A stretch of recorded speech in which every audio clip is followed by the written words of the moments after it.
Hello there and welcome. Good morning and welcome to the webinar Bitrix24 and privacy and security inside Bitrix24. My name is Hudayfa Al-Aghli. Again, I'm excited to be with you in today's webinar. It's been almost a year so far with this journey together since the beginning of 2025, and now we are in December, approaching December, right? This is like sweet November starting. So welcome to the webinar. Today we are going to talk about security and privacy inside Bitrix24, and I believe this is a very important topic because cybersecurity, data privacy, and this whole, let's say, arrangement of keeping your business safe, your data safe, is no longer something you can just, do it half-handed. It has to be done very well. And I believe that Bitrix24 can provide a massive help, in fact, in this matter. And today we will look into how the data security, the security and the privacy is structured inside Bitrix24. But I will try something new today with you guys, okay? There is a new, it's not like really new, okay? But it's not well known. I don't know why, though it's a very cool thing. A new tool from Google. It's called Notebook LM, which is an AI tool that helps with research. So I will try this today with you. I prepared some canvas, some studio thing to share with you. I will try this tool to break down the topic that we are going to talk about, which is the security and enterprise security and the collaboration in the collaboration platform of Bitrix24. So let me share my screen. By the way, I will match, as we go through this, I will match some features inside also the demo of Bitrix24. So it won't just be the canvas that I will share from Google. And there we go. Okay. Excellent. Now we should be able to see my screen. I hope also you can hear my voice. Please let me know, by the way, in the chat. Let me check the chat with you. Here. Yep. Just let me know in the chat if you can see and hear me. Excellent. That's very good. Okay. So let me bring this a little bit more up. Okay. This is the topic breakdown. This is a mind map prepared by Google Notebook.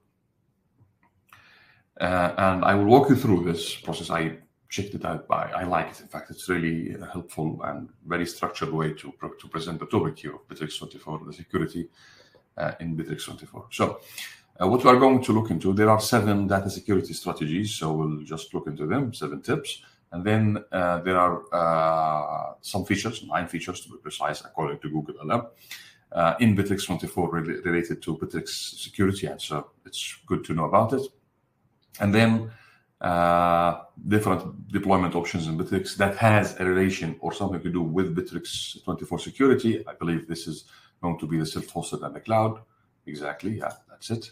And then the core security mechanisms in Bitrix24. All right, let's waste no time and get into the data security strategies or the 7 tips from Google. And the first one is to strengthen access control. All right, this is, by the way, these are universal tips, okay, to make the access control stronger. How? You can do the following. You can add multi-factor authentication, 2-step authorization, OTP or Google Authenticator, or single sign-on using Azure. Okay, now the single sign-on is available in the enterprise level, all right? The multi-factor authentication is available inside Bitrix24 with your with Bitrix24 OTP. So there is an OTP in the App Store called Bitrix24. Let me bring it to you. OTP. This is it. Yes. Share and copy link. Yeah, there we go. So what you need to do is to go to the App Store and get this link, Bitrix24 OTP. Get this app, okay? Once you get this app, you need to head to your Bitrix24 account, okay? I go to tasks, no problem, it's fine. So you need to go to Bitrix24 account, hit your login details, right? This is my login details. Now it will ask you to get the OTP, right? So the OTP here, I will generate it or just get it from OTP. There we go. And copy to clipboard. There we go. Now, okay, so this number is changing every 30 seconds, right? This OTP in the app. So now I can see that I've logged in. So to activate this whole thing, you need to go to your profile picture here, your account, and then you need to go to security. In security here, you need to go to two-factor authentication, enable it, all right, and scan the code with the application here, which is the OTP thing, Bitrix OTP, all right, and then that's it. So this way you have activated the multi-factor authentication or the two-factor authentication, two-step authentication. Another thing, if you are on enterprise level or self-hosted account, then you can also activate the single sign-on with other Active Directories or directories like Azure. Okay. Now that's to strengthen the access, safeguarding your information. Okay. This is by Bitrix side themselves. They are encrypting the data, and they are compliant with GDPR and the whole data regulations and data quality measures. So it is already compliant. So this is something from Bitrix itself. You don't need to worry about it. It's already being taken care of. Okay. Then,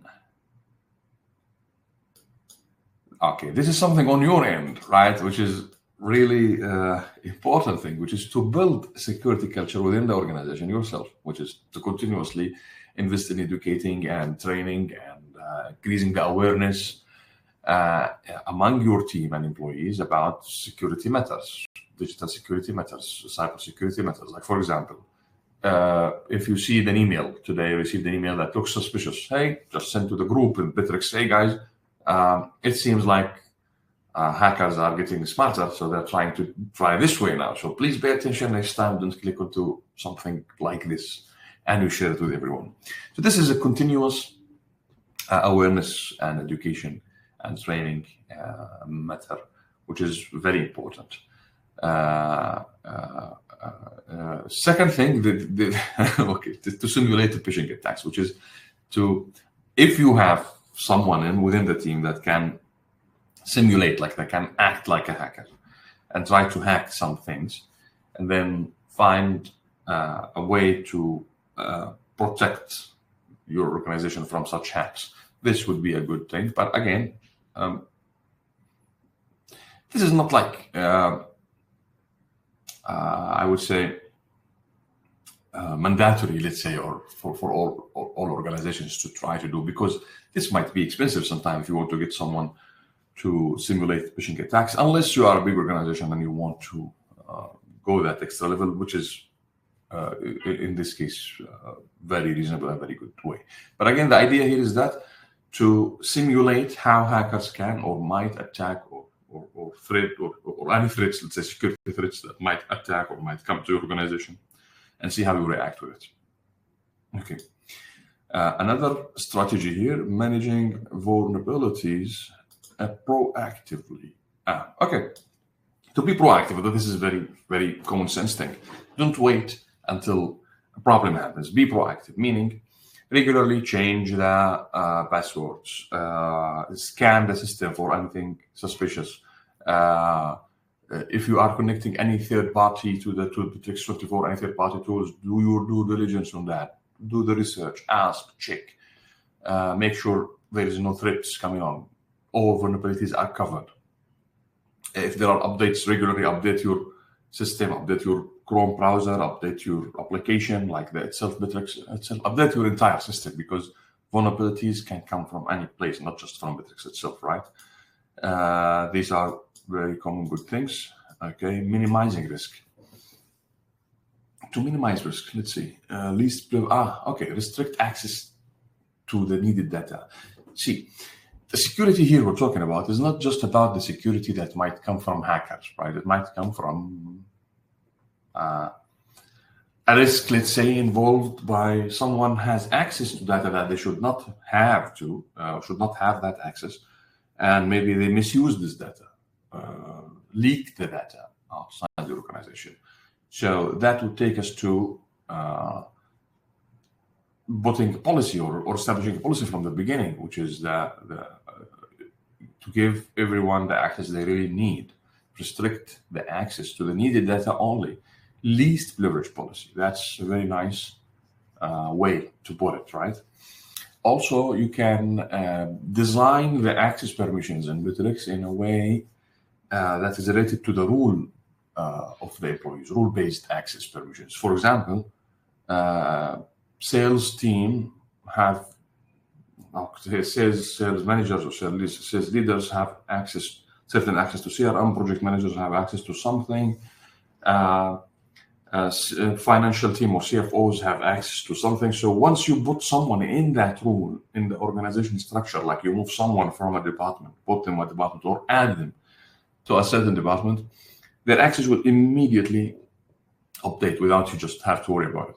So to structure your access permissions around the rule rather than around individuals, this would just make your life easier, because sometimes maybe you forget to change the access. Like someone, let's say you give an admin access to X employee because he's now heading something, all right, or taking certain responsibilities. And a few months later, the responsibilities has been changed, so you move this person to another department.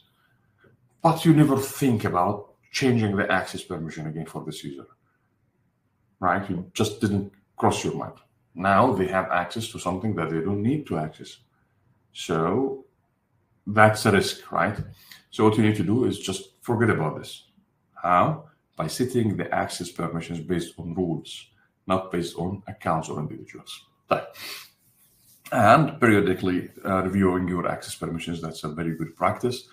Every, let's say, quarter or so, or month, I don't know, however frequently you want to do that, to review the access permission, just to double check who has access to what and what are they doing with their access. Enhanced detection and responses. What is that? This is too much. I don't think this is required. Automate alerts and mitigation actions. This is not available in cloud. Machine learning integration, predictive trend. Okay, this is if you want to go extra, like if you want to go extra mile here, let's say, with being proactive. Yes, there are machine learning models that can predict something is happening or about to happen, and it can alarm you, give you a head start. Like, let's say, for example, there is a trend that one employee might steal the data of the company.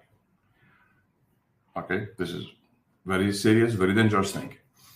So now you need, or you want, this machine learning model to predict such action and give you a head start, that this employee might do this and that. Usually these trends or these predictions are accurate or highly accurate because they are built on certain patterns by studying and training on millions of data records in the previous years. And it can tell, based on the performance of or the behavior of some accounts, that they are about to do this. So it gives you a head start. Again, this is not available natively in Bitrix24. Developing this is not a cheap thing.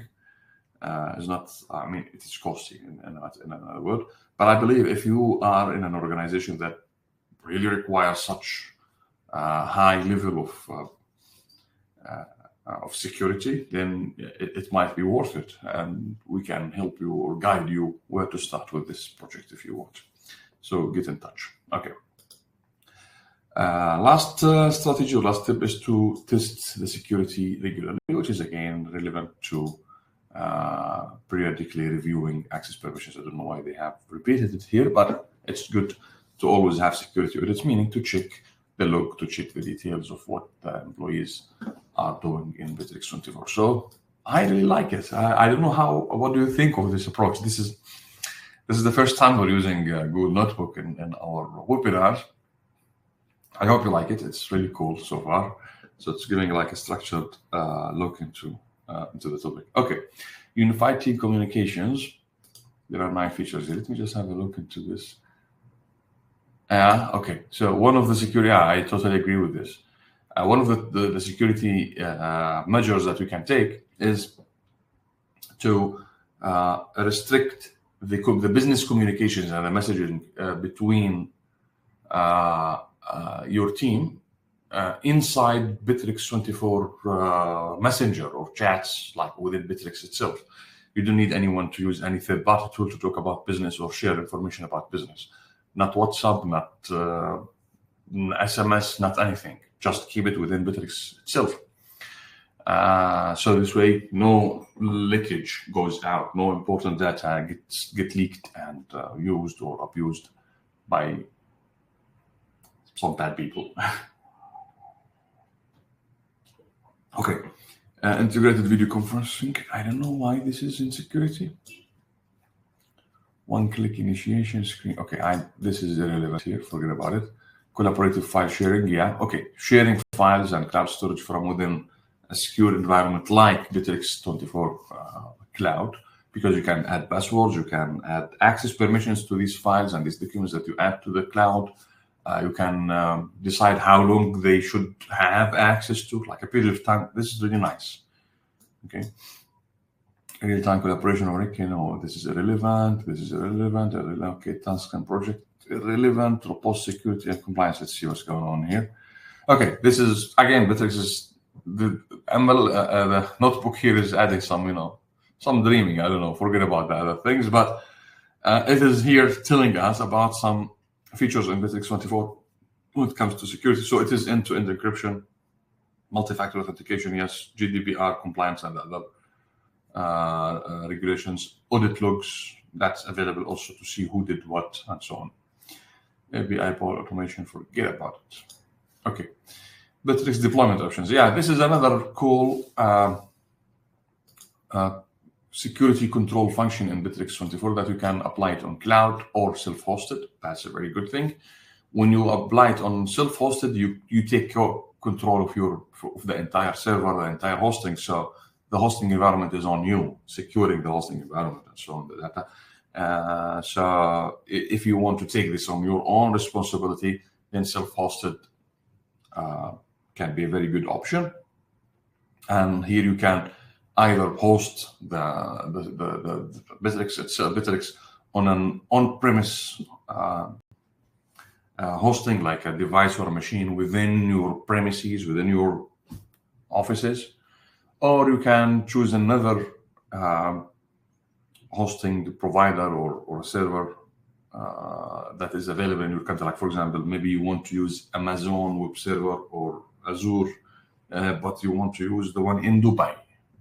All right, and you want to have control over your because there are many reasons, by the way, to go for self-hosted rather than cloud. First, compliant with the local regulations. Like, for example, if you are into healthcare sector or education sector or government, you will not be allowed to share your data or to host your data outside the country.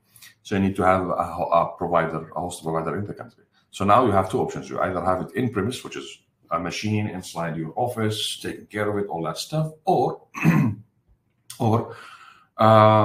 you find a local provider, a hosting provider or a server provider that is hosted here locally in the country. Amazon, for example, they have something in Dubai, Azure also, and there are some local companies like Etisalat and so on. So that's one way. So this is one way, or let's say one reason why would you go with self-hosted, because it is forced by the regulator. Another reason is that you want that extra customization, extra security measures that you want to apply, extra. You want to do some updates or some development on Bitrix itself that is beyond the core things that is available on the cloud. So yeah, in this case, we see a lot of clients go with the Bitrix24 self-hosted or on-premise because of this extra customization that they need that is not available or that are not available on the cloud version.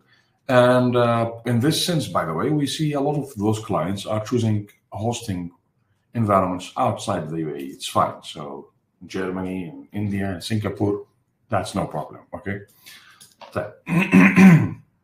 So that's for self-hosted.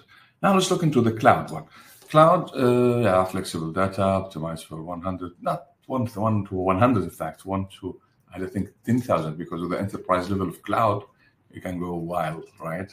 A monthly round subscription, data encrypted. Okay, so the data, yeah, the cloud data, by the way, is hosted in the EU, in Frankfurt, in Germany, or in the US. And soon it will be in the Middle East, in Amazon Web Servers, in I think in Bahrain, not quite sure. Yeah, either in Bahrain or in Dubai. So I'm not quite sure, but this is happening soon. So today is the 1st of November, right? 2025. I believe by end of year it should be moved or merged to Dubai or to the Middle East, let's say. Last part is Bitrix core security mechanisms. 7 layers of protection, design focus. I don't know what that means really. We will dig deep into that in a bit. Just let me just see that the other items. Secure data hosting. Okay, that's fine. Compliant. The SSL encryption, of course, it is very secured and encrypted. Proactive protection. They do apply with application firewall. That's true. Office security, physical access control. Where is that? On premise? I don't know. 24/7 availability, redundant data center. That's true, yes. Daily custom backups, identity management integration.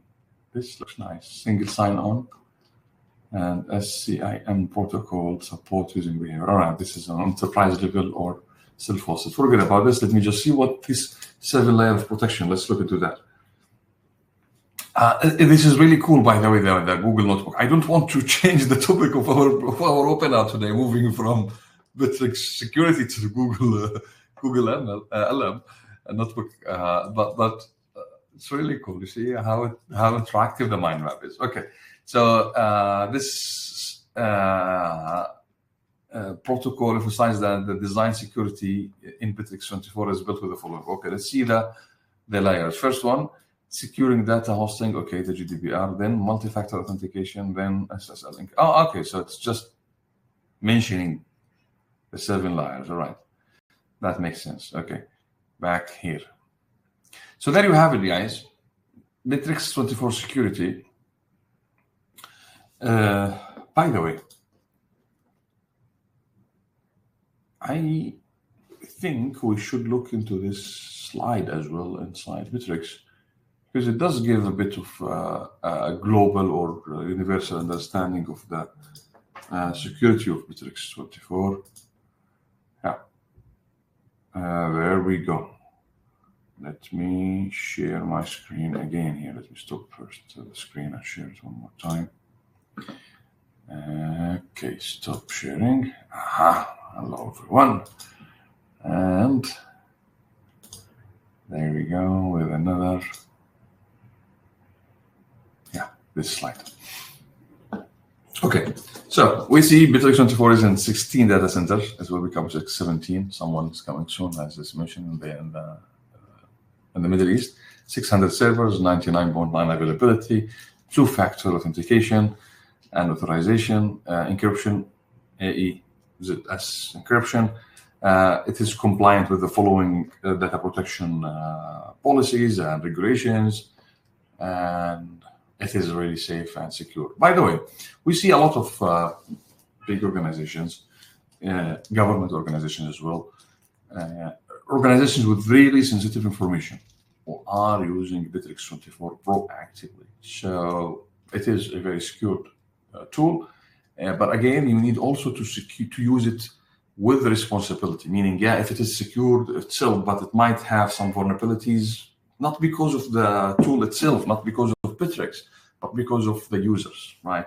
So if you have, for example, given a user the access permission that they should not have to, and they are not using it responsibly, and they are leaking information, well, that's not a fault of Bitrix, but it's a fault of using Bitrix. So the integrity here comes both ways. System integrity when it comes to security measures, and user integrity when it comes to how do we use Bitrix24, what kind of access we give, and how we interact with it. All right, folks, that's our today's webinar. I hope you like it. I hope it was helpful, and I hope also you enjoyed the notebook thing here that we tried today. Let me know, by the way, in the comments, or if you're watching this replay, please let me know in the chat as well if you like the notebook thing. Maybe we can keep it in the future and expand on it as we go.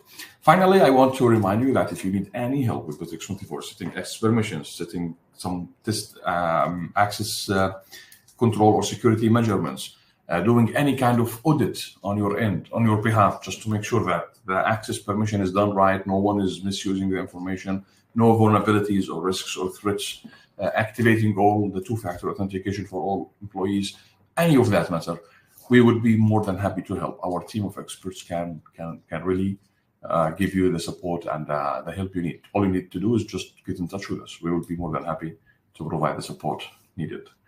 Until next week, stay good and have a good day. Thank you.